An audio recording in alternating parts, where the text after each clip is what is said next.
नमस्कार, आदाब, सत श्री अकाल। आप सभी का 24 अगस्त के सेकंड शिफ्ट का पेपर आ चुका है। इसका बहुत जल्दी से एनालिसिस करते हैं।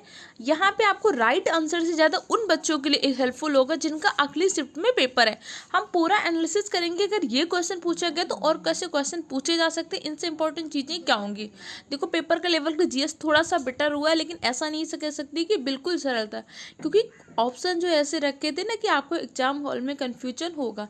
तो जिसको प्रॉपर तैयार है उसी को जीएस एकदम सरल लगी होगी। हाँ, पहले के अकॉर्डिंग जीएस का लेवल थोड़ा अच्छा हुआ है। तो चलिए जल्दी से देख लेते हैं जिसका अगली शिफ्ट में एग्जाम है उसके लिए बहुत हेल्पफुल रहेगा। दुनिया भर में आपदा जोखिम की कमी के लिए दिशा निर्देश और सहायता प्रदान करने के लिए कौन सा संगठन जिम्मेदार होता है। आपदा जोखिम के लिए कौन सा संगठन करेगा? आपदा जोखिम के लिए United nation disaster response team होती है। अब आपको यूनेस्को किसके लिए काम करता है? यूनेस्को करता है आपकी सांस्कृतिक धरोहरों को, आपकी मूर्त धरोहर को, अमूर्त धरोहर को, जो भी आपके सांस्कृतिक कल्चर होते हैं। इसी के साथ साथ यूनेस्को का हेडक्वार्टर कहाँ पर है? इसके साथ यूनेस्को का हेडक्वार्टर आपके पेरिस में। WTO world trade organisation, WTO की वर्तमान में हेड कौन है? Ngozi Okonjo-Iweala. सुबह के शिफ्ट में जो मैंने एनालिसिस कराया था, मैंने सारी चीज़ें डिस्कस की थी कि आगे आपके एग्जाम में पूछा जा सकता है। अगर एक आपका एग्जाम 25 को है, 30 को है, 31 को है, तो जितने एनालिसिस कराए उनको जरूर देख कर जाइएगा। WHO world health organisation, WHO क्या करता है? स्वास्थ्य के क्षेत्र में जानकारी देता है। WHO को हम दिवस कब मनाते हैं? 7 अप्रैल को वर्ल्ड हेल्थ दिवस के रूप में मनाते हैं। WTO की स्थापना कब हुई थी? 1 जनवरी 1995 WTO की स्थापना हुई थी। WTO के वर्तमान मेडल नागोजी ओंकाजे-इवेला। इसी के साथ साथ एनडीआरएफ भी आपदा रोधी होती। एनडीआरएफ की पहली महिला टीम उत्तर प्रदेश के हापुड़ में तैनात की गई थी। हो सकता है कि आपके आगे वाले एग्जामों में ये क्वेश्चन पूछ ले। एनडीआरएफ भी क्या करता है? आपदा के टाइम पे काम करता है। नेशनल डिजास्टर रिस्पांस फोर्स होती है। और एनडीआरएफ में अभी तक क्या होती थी? महिला टुकड़ी नहीं तैनात की जाती थी। हमारे उत्तर प्रदेश के हापुड़ में एनडीआरएफ की महिला टुकड़ी को तैनात किया गया। एन इरा ऑफ डार्कनेस पुस्तक, सुबह मैंने आपको जो किताबें लिखकर अपने हाथ से दिया था उसी में दिया था। एन इरा ऑफ डार्कनेस पुस्तक है आपके शशि थरूर जी की। इसी के साथ साथ आपकी सनराइज ओवर अयोध्या किसकी? सलमान रुश्दी की। ये सारी चीज़ें मैंने आपको लिख कर दी हैं। जो मैंने टेलीग्राम चैनल पे दिया है उसको प्लीज़ ज़रूर देख कर जाना है। कम से कम 5 से 6 नंबर आपके लिए इफेक्टिव रहेंगे। G20 में जी अक्षर का नाम क्या होता है भैया? G20 के जी का नाम होता है ग्रुप 20। G20 की 2023 की अध्यक्षता कहाँ पे हुई थी? G20 की 2023 की अध्यक्षता हुई थी आपके भारत मंडप दिल्ली में। अगर पूछेगा 2024 का G20 का होस्ट कौन था, तो 2024 में G20 का होस्ट है आपका ब्राजील। G20 के अंतर्गत 19 देश और 2 संगठन शामिल हुए। नवीनतम संगठन कौन सा है? तो नवीनतम संगठन है अफ्रीकन यूनियन। जब भारत में G20 की बैठक हुई थी तभी हमने अफ्रीकन यूनियन को नवीनतम सदस्य के रूप में शामिल किया। अब आपके आने वाले एग्जाम में ऐसे क्वेश्चन भी अगर कह दे G21 क्या होता है, तो भैया आपको पता होना चाहिए G21 क्या होता है, क्योंकि यही अभी तक इसमें 20 सदस्य थे, 19 देश और 1 सदस्य था। अब क्या हो गया? 19 देश और 2 संगठन हो गए, इसलिए अब इसके अंतर्गत 21 सदस्य हो गए हैं। तो G20 की 2023 की बैठक हुई थी इंडिया के भारत मंडपम में। 2024 की कहाँ की हुई? ब्राजील। G20 का फुल फॉर्म क्या होता है? ग्रुप ऑफ 20, अर्थात 20 लोगों का समूह। 20 में से क्या है आपके? 19 देश है, एक आपका संगठन था। कौन सा संगठन था? European union. अभी हमें एक नया संगठन जुड़ गया। कौन सा संगठन? African union. क्षेत्रकार आधारित अनुसंधान को इस प्रकार वर्गीकृत किया जाता है। क्षेत्रकार, कोई भी आप प्रोजेक्ट वर्क करते हैं तो उसको कैसे कर सकते हैं? उसको प्रयोगात्मक, प्रैक्टिकली ही आप उसको क्लासीफाई कर सकते हैं। एक्सपेरिमेंटल ही क्लासिफिकेशन किया जा सकता है। पूर्व राष्ट्रपति डॉक्टर अब्दुल कलाम की PUR योजना संबोधित करती है। देखो, पूर्व राष्ट्रपति हमारे डॉक्टर अब्दुल कलाम जी। जब डॉक्टर अब्दुल कलाम जी राष्ट्रपति थे तो उस टाइम पर प्रधानमंत्री कौन थे? डॉक्टर मनमोहन सिंह प्रधानमंत्री थे। तो एक योजना लेकर आए थे, किसके? ग्रामीण क्षेत्रों के विकास के लिए। ग्रामीण क्षेत्रों में शहरी सुविधाएं उपलब्ध कराने के लिए एक योजना लेकर आए थे। राइट आंसर हो जाएगा ऑप्शन डी। इसके बाद बाजरा मैंने सुबह की वीडियो में आपको बताया था कि 2016 आपका किसका अंतर्राष्ट्रीय वर्ष था? मोटे अनाज का। 2016 दलहन का, तो 2023 आपके मोटे अनाज का। मोटे अनाज को ही हमने श्री अन्न कहा था। और बाजरे का सबसे बड़ा उत्पादक देश है आपका राजस्थान, क्योंकि बाजरे का उत्पादन उन जगहों पर ज़्यादा होता है जहाँ पे आपके उष्ण जलवायु होती, कम वर्षा होती, कम पानी पे भी उसका उत्पादन हो जाता है। अच्छा, बाजरा को हमने श्री अन्न भी कहा था, तो पूछ सकते हैं भैया श्री अन्न उत्कृष्टता केंद्र कहाँ पर है, तो श्री अन्न उत्कृष्टता केंद्र हमने कहाँ पे खोला है, हैदराबाद में। 2023 को हमने क्या किया, 2023 को मोटे अनाज का या फिर बाजरा का या फिर श्री अन्न का अंतर्राष्ट्रीय वर्ष घोषित किया है। तो ये आपके एग्जाम में पूछ सकते हैं। 2016 का किसको किया था, 2016 को हमने दलहन का किया था। दलहन अनुसंधान केंद्र कहाँ पर है, कानपुर में स्थित है। हरियाणा की क्या है, सबसे न्यूनतम लिंगानुपात किसका, न्यूनतम लिंगानुपात है आपका हरियाणा का। गुजरात के गांधीनगर से हमारे अमित शाह जी ने चुनाव लड़ा था। अमित शाह भारत के कौन से मंत्री हैं, तो अमित शाह भारत के गृह मंत्री के साथ साथ सहकारिता मंत्री भी हैं। सहकारी समिति को हमने कौन से संविधान संशोधन द्वारा जोड़ा था, सहकारी समिति को हमने 97वें संविधान संशोधन द्वारा जोड़ा था। भाग 9 बी में सहकारी समिति का उल्लेख है, तो आगे वाली शिफ्टों में आपको ये क्वेश्चन देखने को मिलेगा।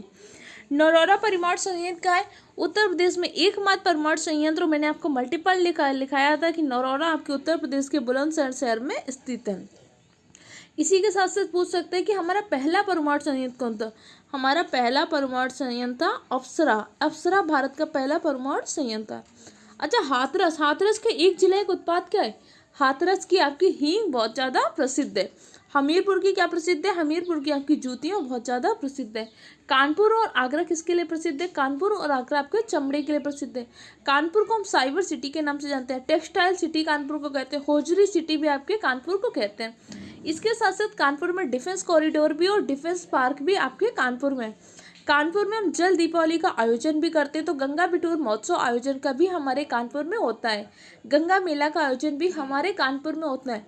हमारे कानपुर में गुप्त काल का मंदिर कानपुर के भीतर गांव में स्थित है। सारी चीज़ें कानपुर से जुड़ी याद रहेंगी। 1857 के विद्रोह में कानपुर का नेतृत्व किया था नाना साहब और नाना साहब के साथ साथ तात्या टोपे ने। तो आने वाली शिफ्टों में आपको इनसे क्वेश्चन देखने को मिल सकता है। यूनाइटेड किंगडम की मुद्रा क्या है, जो इंसान टिक करके आए, यूनाइटेड किंगडम की मुद्रा डॉलर गलत है। यूनाइटेड किंगडम की आधिकारिक मुद्रा है आपकी पाउंड स्टर्लिंग। ग्रीन हाउस क्या होती है, जब मैंने सुबह की वीडियो में आपको ओजोन परत के बारे में बताया था तो हमने डिस्कस किया था। आगे आने वाली शिफ्ट में है तो उन सारी वीडियो का एनालिसिस देख कर जाइए, और इम्पॉर्टेंट चीज़ों की मैं आपको लिख के नोट्स टेलीग्राम चैनल पर डाल रही हूँ, तो उस टेलीग्राम चैनल को जरूर ज्वाइन कर लीजिएगा।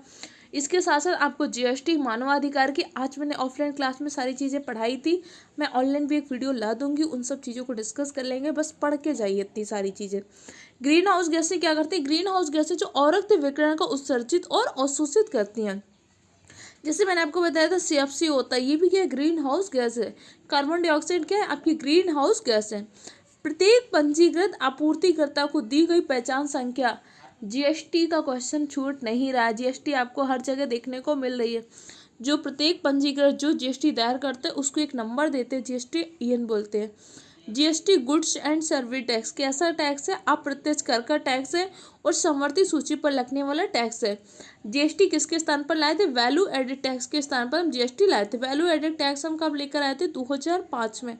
जीएसटी का संविधान संशोधन कब हुआ था, 2016 में हुआ था। लेकिन जीएसटी हमारा लागू कब हुआ, जीएसटी हमारा लागू है 2017 में। 1 जुलाई को हम कौन सा दिवस मनाते हैं, 1 जुलाई को जीएसटी दिवस के रूप में मनाते हैं। जीएसटी दायर करने की सीमा क्या होती है, गुड्स के लिए आपकी सीमा होती है 40 लाख, जबकि सर्विस के लिए सीमा होती है आपकी 20 लाख। जीएसटी की स्लैब कितनी है, तो जीएसटी की स्लैब 5 है।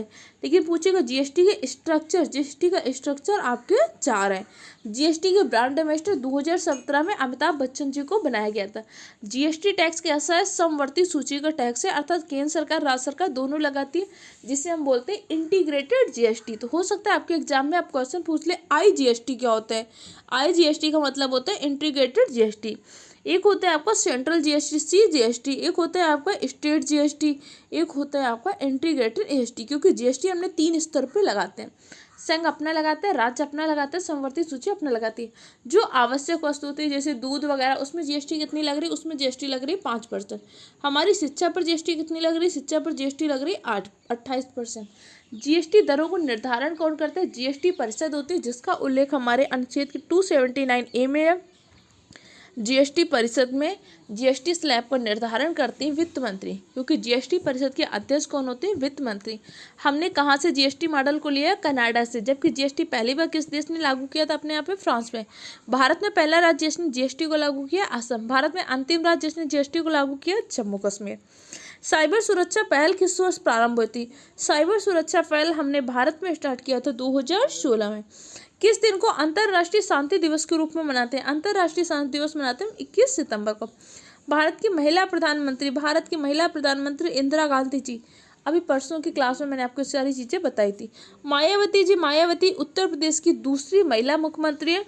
उत्तर प्रदेश में सर्वाधिक बार बनने वाली महिला मुख्यमंत्री है, 4 बार महिला मुख्यमंत्री बन चुके हैं। तो उत्तर प्रदेश की पहली महिला मुख्यमंत्री कौन है? सुचेता कृपलानी। सुचेता कृपलानी जी ना उत्तर प्रदेश की परंतु भारत की भी पहली महिला मुख्यमंत्री हैं। सोनिया गांधी कांग्रेस के अध्यक्ष पद पर रही हैं। सरोजिनी नायडू पहली महिला राज्यपाल हैं। सरोजिनी नायडू की एक प्रसिद्ध किताब है गोल्डन थ्रेशोल्ड। सरोजिनी नायडू पहली भारतीय महिला जिसने कांग्रेस के अधिवेशन की अध्यक्षता की थी। कब की थी? 1925 के कानपुर अधिवेशन की अध्यक्षता किया था सरोजिनी नायडू ने। इसके साथ साथ पहली महिला राज्यपाल भी सरोजिनी नायडू कहाँ की बनी? उत्तर प्रदेश की पहली महिला राज्यपाल सरोजिनी नायडू जी। निम्नलिखित में भारत का सबसे बड़ा खाद्य उत्पादक कौन है? अब देखो कह रहे, देखो इंडियन जो आपका इफ्को होता है, Indian farmers fertiliser cooperative limited, ये भी क्या करता है? बनाता है। लेकिन इसमें पूछेगा सबसे ज़्यादा खाद्य उत्पादक कौन है? तो सबसे ज़्यादा खाद्य उत्पादक है Gujarat state fertiliser and chemicals limited. Nano urea किसने बनाया था? तो नैनो यूरिया आपकी इफ्को ने बनाया था, ये पता होना चाहिए। और पहली बार लैब में प्रयोगशाला में बनने वाला कार्बनिक पदार्थ क्या था? यूरिया का फार्मूला क्या था? NH2CO यूरिया का फार्मूला था। पहली बार किसी भी लैब में बनने वाला पदार्थ क्या था? यूरिया ही था। मानव अधिकार संरक्षण का एक्ट कब लागू हुआ है? सुबह की क्लास में मैंने ऑफलाइन क्लास में जब मैंने डिस्कस किया था आप चीज़ें डिस्कस की थी, पर यहाँ पे आपको कन्फ्यूजन क्या हो रही होगी कि भैया 12 सितंबर 1993 कि 28 सितंबर, क्योंकि मैंने आपको बताया था इसका एक्ट हम सितंबर 1993 में लेकर आए थे। राइट आंसर है 28 सितंबर 1993 को एक्ट लागू हुआ था। 1993 में एक्ट आया था मानव अधिकार संरक्षण का। 1993 में मानव अधिकार संरक्षण के आयोग की स्थापना हुई थी। कैसा आयोग है? तो वैधानिक आयोग है। लेकिन अगर पूछ लेगा मानवाधिकार परिषद का गठन कब हुआ था, तो मानवाधिकार परिषद का गठन किया था हमने 2006 में। उत्तर प्रदेश मानवाधिकार परिषद का मुख्यालय कहाँ पर है? लखनऊ में स्थित है। भारत में कैशलेस अर्थव्यवस्था को भारत सरकार किसके माध्यम से? कैशलेस अर्थव्यवस्था का मतलब होता है डिजिटल इंडिया, अर्थात जो हम भीम पे कर रहे हैं, फोन पे कर रहे हैं, ये सब क्या होते हैं? आपके डिजिटल इंडिया के अंतर्गत आते हैं। किस प्राचीन भारतीय ग्रंथ को आयुर्वेद का विज्ञान कहते हैं? आयुर्वेद का विज्ञान कहते हैं चरक संहिता को। जब मैं आपको चीज़ें पढ़ा रही थी तो मैंने आपको बताया था कि अभी तक क्या होगा, जो डॉक्टर शपथ लेते थे, कौन सी शपथ लेते थे? हिप्पोक्रेटस शपथ का नाम बदलकर हमने क्या कर दिया? चरक शपथ। ये चीज़ें मैंने आपको डिटेल में जब डिस्कस कर रही थी वहाँ पे आपको पढ़ाया भी था। अब भैया आपके साथ ये क्वेश्चन आ गया तो क्वेश्चन पूछ सकते हैं 1 जुलाई को कौन सा दिवस होता है? 1 जुलाई को डॉक्टर्स दिवस होता है। विधान चंद्र राय के जन्म दिवस को हम डॉक्टर्स दिवस के रूप में मनाते हैं। अब क्वेश्चन पूछ सकते हैं विधान चंद्र राय अवार्ड किस क्षेत्र में देते हैं? चिकित्सा के क्षेत्र में विधान चंद्र राय अवार्ड देते हैं। डॉक्टर जो शपथ लेते थे, कौन सी शपथ लेते थे? हिप्पोक्रेटस। हमने अब बदल क्या करते हैं? हिप्पोक्रेटस शपथ के स्थान पर कौन सी शपथ लेंगे? चरक शपथ। चिकित्सा विज्ञान का जनक किसको कहते हैं? हिप्पोक्रेटस को चिकित्सा विज्ञान का जनक कहते हैं। भैया अर्थशास्त्र पुस्तक है जिसको लिखा था चाणक्य ने। चाणक्य की सहायता से चंद्रगुप्त मौर्य ने मौर्य वंश की स्थापना किया था नंद वंश के साथ साथ घनानंद को पराजित करके। चाणक्य की जो पुस्तक थी अर्थशास्त्र राजनीति विज्ञान पर आधारित पुस्तक थी। भारतीय संविधान के किस अनुच्छेद में पंचायतों के बारे में किया गया? आज सुबह की क्लास में मैंने आपको संविधान संशोधन लिखाए थे तभी बताया था। पंचायतों का उल्लेख किया किसमें? पंचायतों को उल्लेख किया हमने अनुच्छेद 243 में पंचायत का उल्लेख किया गया। 243 से लेकर 243 तक पंचायतों का उल्लेख किया गया है और 243 ओ से लेकर 243 जेड जी तक हमने क्या किया है? नगर निकाय का उल्लेख किया है। हमारे यहाँ पे अनुच्छेद 40 में ग्राम पंचायतों के गठन की बात थी, लेकिन ग्राम पंचायतों को हमने संवैधानिक दर्जा नहीं दिया था। सबसे पहले 2 अक्टूबर 1959 को राजस्थान के नागौर से हमने पंचायती राज व्यवस्था को लागू किया। बलवंत राय मेहता समिति ने त्रिस्तरीय पंचायत की सिफारिश की। अशोक मेहता ने 2 स्तरीय पंचायत की सिफारिश की। पंचायत को संवैधानिक दर्जा देने की बात की थी लक्ष्मीमल सिंघवी समिति ने। इसी के साथ साथ पंचायतों को हमने 73वां संविधान संशोधन 1992 के द्वारा पंचायत को लागू किया था। ये लागू कब हुआ था? 24 अप्रैल 1993 को। इसीलिए 24 अप्रैल को कौन सा दिवस मनाते हैं? पंचायती राज दिवस के रूप में मनाते हैं। किस दिन को विश्व मौसम विज्ञान दिवस के रूप में मनाते हैं? विश्व मौसम विज्ञान दिवस के रूप में मनाते हैं 23 मार्च को।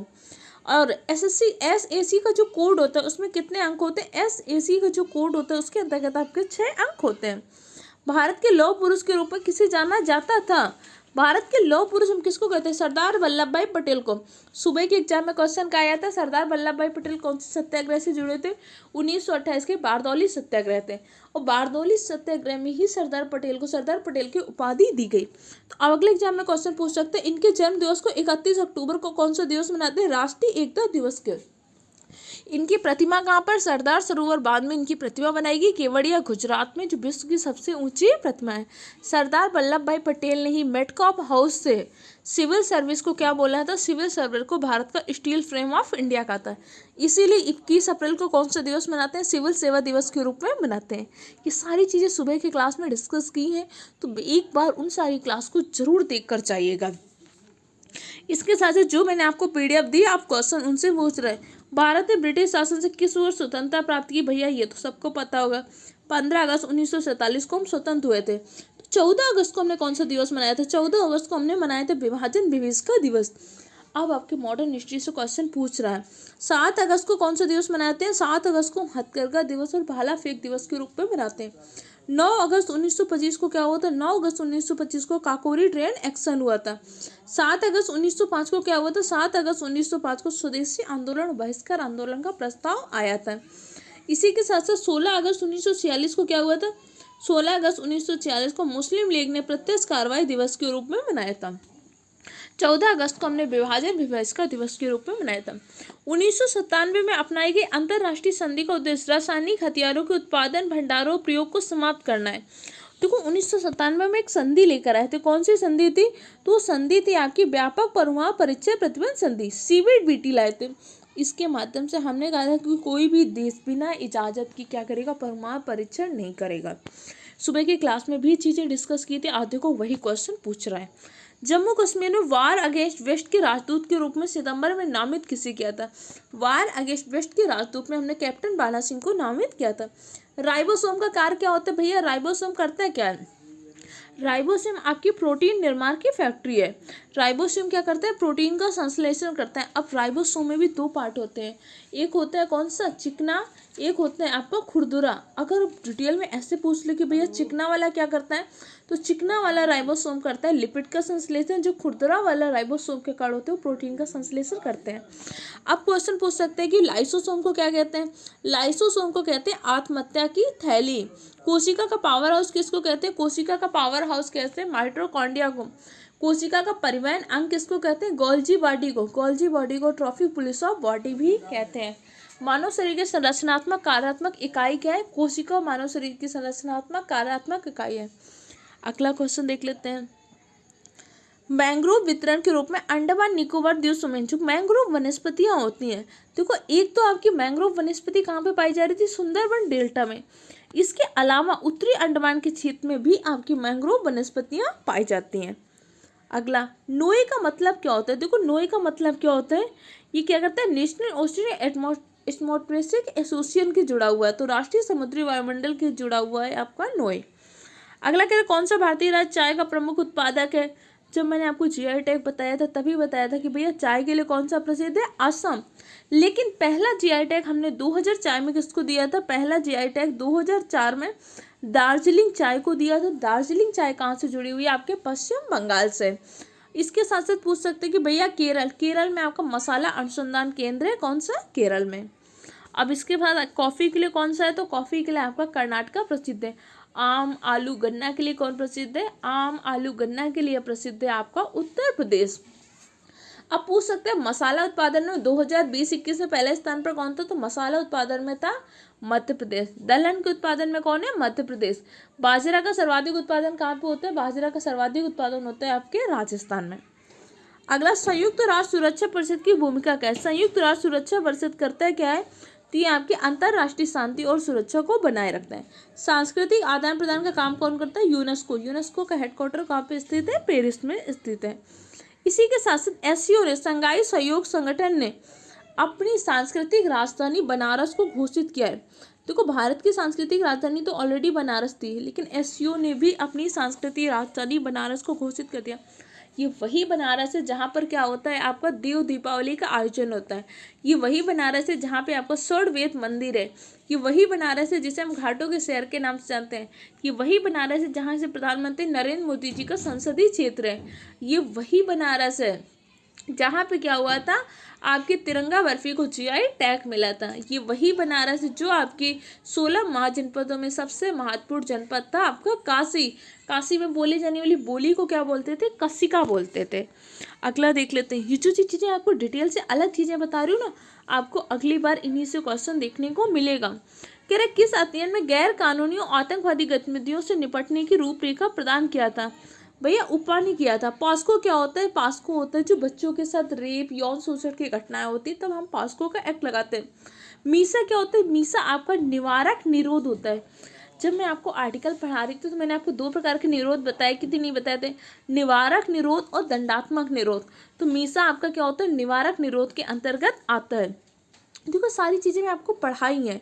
आज के शिफ्ट में क्वेश्चन कह सकते हैं कि आपने जो पढ़े हैं वही क्वेश्चन आए। मैं आपसे ये क्यों कह रही हूँ कि भाई मैंने पढ़ाया, क्योंकि भैया इसके notes free of cost Telegram channel पढ़े हैं। अगर आपने नहीं पढ़ा तो एक बार पढ़ के जरूर जाइएगा, कम से कम 5 से 10 नंबर का बेटर फील होगा। ज्यामिति के जनक किसको कहते हैं? ज्यामिति के जनक कहते हैं हमारे यूक्लिड को। अगर पूछेगा किस अर्थव्यवस्था में ज्यामिति का उल्लेख किया गया है, तो ज्यामिति का उल्लेख किया था हमने अथर्ववेद में। हमारे वेद कितने? 4, ऋग्वेद, सामवेद, यजुर्वेद और अथर्ववेद। ऋग्वेद और सामवेद, यजुर्वेद को हम वेद त्रयी कहते हैं, जबकि अथर्ववेद नवीनतम वेद और वेद त्रयी में शामिल नहीं है। ऋग्वेद से जुड़े हुआ पुरोहित क्या होते हैं? होत्रा। सामवेद का पुरोहित कौन होते हैं? उद्गादा। यजुर्वेद के पुरोहित कौन होते हैं? अथर्वयु। और अथर्ववेद के पुरोहित कौन होता है? ब्रह्मा। सोशल मीडिया के एनालिटिकल टूल्स का विश्लेषण उपयोग करते हैं। अगर इससे वीडियो अपलोड करते हैं या इंस्टाग्राम वगैरह भी आप चलाते होंगे तो उसमें देखते होंगे एनालिटिकल्स आता है। एनालिटिकल्स का मतलब क्या होता है? भैया अपने प्रदर्शन को मापना। आप टेस्ट भी सॉल्व करते हैं तो कहते हैं एक बार आपका एनालिटिक देखो कि भैया आपने कितने क्वेश्चन सही किए, आपकी एक्यूरेसी कितनी थी। तो आप क्या करते हो? अपने परफॉर्मेंस को मेजर कर पाते हो। वह धन जो वैध तरीकों से अर्जित किया जाता है इसका हिसाब पता रखा है, जिसके लिए आयकर या अन्य कर का भुगतान करते हैं। White money. देखो, मनी 2 प्रकार की होती है, एक व्हाइट मनी, एक ब्लैक मनी। व्हाइट मनी वो मनी होती है जिसके लिए आपको सरकार को जो टैक्स देना था आपने दिया। ब्लैक मनी वह मनी होती है जिसके लिए आपने टैक्स नहीं दिया। अगर बिना टैक्स की जो धन है आपके पास, वो क्या होता है? काला धन होता है। अगर हमने क्या कर दिया? पुरानी मुद्रा को बंद कर दिया, नई मुद्रा को चलन में ले आया, तो उसे हम क्या बोलते हैं? विमुद्रीकरण। भारत में 3 बार विमुद्रीकरण हो चुका है। कब कब हुआ है? पहला विमुद्रीकरण किया था 1946 में, दूसरा कब किया था? दूसरा 1978 में, तीसरा 2016 में। 1946 में जब विमुद्रीकरण किया था उस टाइम पे हमारी अंतरिम सरकार थी। अंतरिम सरकार में वित्त मंत्री कौन थे? अंतरिम सरकार में वित्त मंत्री थे आपके लियाकत अली। इस टाइम पे आपके आरबीआई के गवर्नर कौन थे? इस टाइम पे आरबीआई के गवर्नर थे सीडी देशमुख। 1978 में प्रधानमंत्री कौन थे? मोरारजी देसाई थे। 1958 में आपके प्रधानमंत्री मोरारजी देसाई थे। इसी के साथ साथ 1978 में हमें आरबीआई के गवर्नर कौन थे? आईजी पटेल आरबीआई के गवर्नर थे। 2016 में जब हमने विमुद्रीकरण किया तो इस टाइम पे प्रधानमंत्री थे नरेंद्र मोदी जी। इस टाइम पे वित्त मंत्री कौन थे? अरुण जेटली जी। इस टाइम पे आरबीआई के गवर्नर कौन थे? उर्जित पटेल। आरबीआई से जुड़े इंपॉर्टेंट चीज़ों को इससे पहले के वीडियो में किया है, तो टाइम हो तो उन्हें देख लीजिएगा। भारतीय संविधान की प्रस्तावना में कौन सा शब्द दर्शाते हैं कि हम किसी भी बाहरी नियंत्रण से मुक्त हैं? प्रभुत्व संपन्न, कि हम प्रभुत्व संपन्न अपने देशी और विदेशी सभी मामले को हम निर्णय स्वयं ले सकते हैं। गणराज्य का मतलब क्या होता है? हमारे संविधान का प्रमुख पद वंशानुगत न होकर क्या होगा? निर्वाचित होगा। 26 जनवरी 1950 को हमारा संविधान लागू हो जाते, उसी दिन से हम क्या हो गए? गणतंत्र घोषित हो गए थे। और 26 जनवरी को इसीलिए हम गणतंत्र दिवस के रूप में मनाते हैं। पहली बार हमने स्वाधीनता दिवस भी कब मनाया था? 26 जनवरी 1930 को पहली बार स्वाधीनता दिवस मनाया था। इसीलिए 26 जनवरी की डेट को ऐतिहासिक बनाने के लिए हमने अपने संविधान को 26 जनवरी को लागू किया था। समाजवादी का मतलब क्या होता है? हम सबके बारे में सोचेंगे, सबके समाज कल्याण के बारे में सोचेंगे। पंथ निरपेक्ष भारत किसी के साथ धर्म या पंथ के आधार पर भेदभाव नहीं करेगा। भारत सभी धर्मों को सम्मान करेगा, लेकिन भारत का अपना कोई भी धर्म नहीं होगा। प्रस्तावना का संविधान उद्देश्य प्रस्ताव हम कब लाए थे? 13 दिसंबर 1944 को जवाहरलाल नेहरू ने उद्देश्य प्रस्ताव प्रस्तुत किया था। इसी उद्देश्य प्रस्ताव को 22 जनवरी 1947 को स्वीकार कर लिया गया था। यही उद्देश्य प्रस्ताव को अपने संविधान में हमने कैसे प्रस्तावना के रूप में स्थान दिया है। प्रस्तावना कहाँ से लिया? हमने यूएसए के संविधान से, लेकिन प्रस्तावना की भाषा कहाँ से लिया? ऑस्ट्रेलिया के संविधान से। प्रस्तावना में एक बार हमने संविधान संशोधन भी किया, 42वां संविधान संशोधन 1976 द्वारा प्रस्तावना में संशोधन किया। 1960 की बेरूवरी यूनियन काल में प्रस्तावना को संविधान का भाग नहीं माना था, लेकिन बाद में 1973 के केशवानंद भारती केस में प्रस्तावना को संविधान का भाग माना था। भारत में कौन सा पठार अरावली और विंध्य क्षेत्र के मध्य स्थित है? अरावली और विंध्य क्षेत्र के मध्य स्थित है आपका मालवा का पठार। छोटा नागपुर के पठार को खनिजों का अजायब घर भी कहते हैं। सोशल मीडिया में कंटेंट क्यूरेशन का मतलब होता है कि भैया हम एक अच्छा कंटेंट बनाना, अर्थात प्रासंगिक कंटेंट का चयन करना, आयोजन करना, साझेदार करना। अब मैं कर रही हूँ, अब वीडियो बनाने के लिए तो बहुत जल्दी आप लोग डाल रहे होंगे वीडियो, फटाफट आंसर डिस्कस करते हैं, लेकिन मैंने देखा कि भैया ये क्वेश्चन आ रहा है तो अब आंसर पता करने का आपको कोई फ़ायदा नहीं है। आज आप पता भी कर लोगे कि मेरे कितने नंबर बने तो क्या फ़ायदा हो जाएगा, लेकिन इस तरीके का एनालिसिस करवाई, इस तरीके का एनालिटिक्स करवाई कि आगे शिफ्ट वाले बच्चों के लिए कुछ हेल्पफुल है, तभी तो हेल्पफुल होगा कि नहीं होगा। अब मैं आ जाऊँ फटाफट आंसर बता दूँ, उसका कोई फ़ायदा होगा नहीं होगा। इसीलिए ये होता है कि भाई आप प्रासंगिक कंटेंट का, आप जो कंटेंट बना रहे हो कंटेंट अच्छा होना चाहिए, इसी बात को हम बोलते हैं कंटेंट क्यूरेशन। पेनिसिलिन की खोज किसने किया था? पेनिसिलिन आपका पहला एंटीबायोटिक होता है। पेनिसिलिन की खोज किया था अलेक्जेंडर फ्लेमिंग ने। बायोलॉजी से क्वेश्चन पहली शिफ्ट में भी आया था, वहाँ पे पूछा था डीएनए की खोज, तो महत्वपूर्ण खोज की पीडीएफ मैंने डाल दी, एक बार जरूर देखकर जाइएगा। लुईस पास्चर ने किसका खोज किया था? रेबीज के टीके की खोज किया था लुईस पास्चर ने। इसी के साथ साथ पूछ सकते हैं कि कोशिका की खोज किसने किया था? कोशिका की खोज किया था रॉबर्ट हुक ने। रॉबर्ट हुक ने कोशिका की खोज की थी, लेकिन कैसी कोशिका थी? वो कोशिका थी नॉन लिविंग कोशिका। पहले लिविंग सेल की खोज किसने की थी? एंटनी वॉन लीeuwenhoek ने पहली जीवित कोशिका की खोज की थी। डीएनए के द्विगुणित मॉडल की खोज किसने की थी? वाटसन व क्रिक ने। जीन की खोज किसने की थी? जीन की खोज किया था आपके जॉनसन ने। कोशिका सिद्धांत का प्रतिपादन किसने किया था? स्लाइडन व स्वान ने कोशिका सिद्धांत का प्रतिपादन किया था। विटामिन का नामकरण किसने किया था? विटामिन का नामकरण किया था आपके फंक ने। अगला देख लेते हैं, भारत रूस वार्षिक शिखर सम्मेलन का क्या महत्व होता है? सुबह में मैंने बताया था, अगर हम किसी दूसरे देश के साथ समझौता करते हैं, कोई संधि करते हैं, तो पहला मुख्य उद्देश्य होता है रक्षा सहयोग और रणनीतिक साझेदारी, पर्यटन बढ़ाना, ये सब उसी के अंदर का पार्ट हो सकता है। लेकिन किसी भी देश के साथ संधि समझौता करते हैं तो रक्षा सहयोग को करने को रणनीतिक साझेदारी के बारे में ही करेंगे। अगला क्वेश्चन कह रहा है कि अब यह क्वेश्चन आपके उसके आगे रीजनिंग के, तो जीके की क्वेश्चन में डिस्कस कर लिया और मेन चीज़ ऐसे डिस्कस किया कि आगे वाले शिफ्ट के बच्चों के लिए हेल्पफुल हो। बस इसकी इंपॉर्टेंट चीज़ों के नोट्स में टेलीग्राम में डाल दो, उनको रिवाइज करके जाइएगा अच्छे से। जो आपने पढ़ा है पेपर उसी से आएगा, बहुत ज़्यादा टेंशन नहीं लेनी। अच्छे से माँ बाप के बारे में सोचिएगा, अपने बारे में सोचिएगा, आपने जो मेहनत की है आपको उसका फल जरूर मिलेगा।